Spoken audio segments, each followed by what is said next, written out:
TDP కూటమి విజయోత్సవ సభ success అయ్యింది. ముందుగా పార్టీ శ్రేణులు ఉరకలెత్తిన ఉత్సాహంతో సభకు హాజరయ్యారు. AP CM Chandrababu, deputy CM Pavan Kalyan, BJP chief Madhav, 3 పార్టీల ముఖ్య నేతలు హాజరయ్యారు.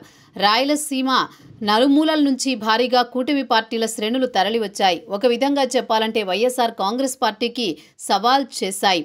వైఎస్ఆర్ కాంగ్రెస్ పార్టీకి బలమైన ప్రాంతంగా భావించే రాయలసీమలో కూటమి దూకుడు వైఎస్ఆర్ కాంగ్రెస్ పార్టీలో కలవరం రేపుతోంది. 3 పార్టీలు జగన్మోహన్ రెడ్డిని ప్రత్యర్థిగానే భావిస్తున్నాయి.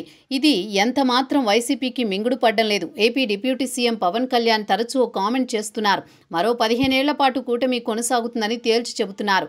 చంద్రబాబు నాయకత్వంలోనే పని చేస్తామని కూడా చెప్పుకొస్తున్నారు. తెలుగుదేశం పార్టీలో లేనంత ధీమాను పవన్ వ్యక్తపరుస్తున్నారు. అలాగని తాను ముఖ్యమంత్రి అవుతానని చెప్పడం లేదు.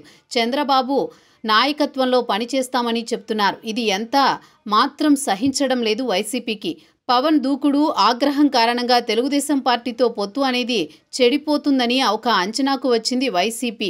కానీ కూటమి పాలన సజావుగా నడిచిపోతోంది. పవన్ కళ్యాణ్ సైతం కూటమి వలయంగా మారుతున్నారు. వైఎస్ఆర్ కాంగ్రెస్ పార్టీ చేసే ప్రతి ప్రయత్నాన్ని నిలువరించగలుగుతున్నారు. ఇంకోవైపు బీజేపీ సైతం ఎనలేని సహకారం అందిస్తోంది. తాజాగా బీజేపీ రాష్ట్ర అధ్యక్షుడిగా ఎంపికైన మాధవ్ సైతం వైసీపీని విషయంలో దూకుడుగా ఉంటున్నారు. ఈ పరిణామాలన్నీ వైఎస్ఆర్ కాంగ్రెస్ పార్టీకి ఎంతమాత్రం సహించడం లేదు. తాజాగా మంత్రి నారా లోకేష్ మొత్తం కీలక ప్రకటన చేశారు. 2029లో ప్రధాని మోదీ నేతృత్వంలోని ఎన్డీఏతో పాటే ముందుకు వెళ్లాలని తేల్చి చెప్పారు. మోదీ నాయకత్వానికి సంపూర్ణ మద్దతు ప్రకటించారు. అదే సమయంలో కేంద్రంలో పెద్దలు లోకేష్ను ప్రత్యేకంగా పిలిపించి మాట్లాడడం కూడా వైఎస్ఆర్ కాంగ్రెస్ పార్టీలో ఆందోళనకు కారణం. గతంలో జగన్ సీఎంగా ఉండేటప్పుడు కేవలం 5 నిమిషాల భేటీతో కేంద్ర పెద్దలు ముగించేవారు. కానీ లోకేష్ విషయంలో అలా కాదు. ప్రత్యేకంగా ఢిల్లీ పిలిపించి గంటల పాటు సమావేశమవుతున్నారు. ఏకాంత భేటీలు కేంద్ర పెద్దలు నిర్వహిస్తున్నారు. తద్వారా ఏపీకి భావి నాయకుడు లోకేష్ అని సంకేతాలు పంపిస్తున్నారు. ఇది ఎంత మాత్రం వైఎస్ఆర్ కాంగ్రెస్ పార్టీకి రుచించడం లేదు.